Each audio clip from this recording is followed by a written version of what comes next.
వర్షం పడుతున్నప్పుడు ఎప్పుడైనా ఆకాశం వైపు చూసారా?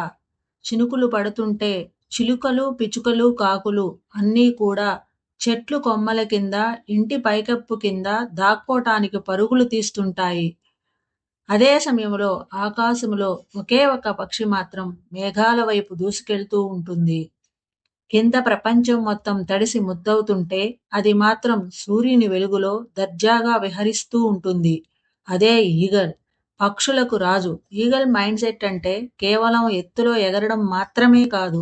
సమస్యను చూసే విధానం, సమస్యను అవకాశంగా మార్చుకునే తత్వం.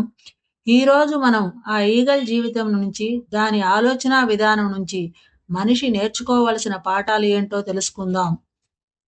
ఒంటరితనం మరియు ఎత్తు. మీరెప్పుడైనా గమనించండి. ఈగల్స్ ఎప్పుడూ గుంపులుగా ఎగరవు. పిచ్చుకలు గుంపులుగా ఎగురుతాయి. గొర్రెలు మందలుగా వెళతాయి. కానీ ఈగల్ మాత్రం ఒంటరిగా ఆకాశాన్ని శాసిస్తుంది. దీని అర్థం మనం అందరినీ వదిలేసి అడవిల్లోకి వెళ్ళిపోవాలని కాదు.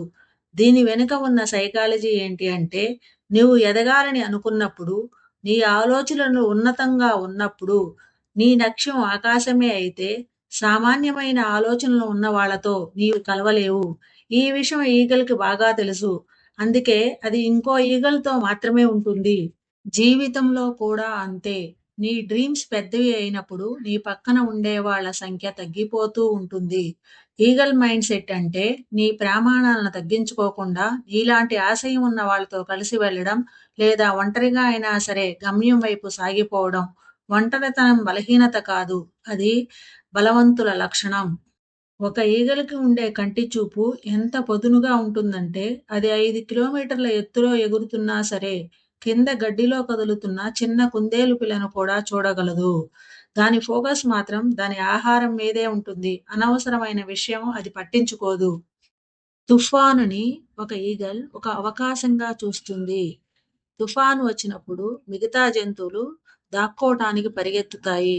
కానీ ఈగల్ మాత్రం గాలి ఒత్తిడిని వాడుకొని మరింత ఎత్తుకు ఎదగడానికి చూస్తుంది. ఈగల్ ఎప్పుడు చనిపోయిన జంతువులను తినదు. ఈగల్ మాత్రం తను స్వయంగా వేటాడిన తాజా ఆహారాన్ని మాత్రమే తింటుంది. వీటి అర్థం ఏంటంటే, ఈగల్ గతం మీద ఆధారపడదు. పాత విజయాలను, పాత కీర్తిని తలుచుకొని బతకదు. ఈగల్ తన పిల్లలకు నేర్పించే పాఠం కూడా చాలా కఠినంగా ఉంటుంది. పిల్లలు ఎగరడానికి నేర్చుకోవాల్సిన సమయం వచ్చినప్పుడు తల్లి ఈగల్ గూడులో ఉన్న మెత్తటి గడ్డిని, ఈకలను తీసివేస్తుంది.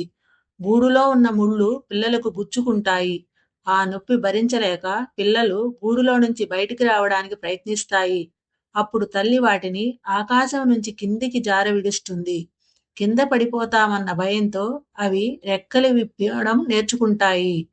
కంఫర్ట్ జోన్లో ఉన్నంత కాలం ఎవరూ ఎదగలేరు. ఈగల్‌కి ఉన్న నిశిత పరిశీలన, షార్ప్ విజన్ మనకు కూడా ఉండాలి. ఏమంటారు? ఈ కంటెంట్ మీకు నచ్చినట్లయితే సబ్స్క్రైబ్ చేయండి.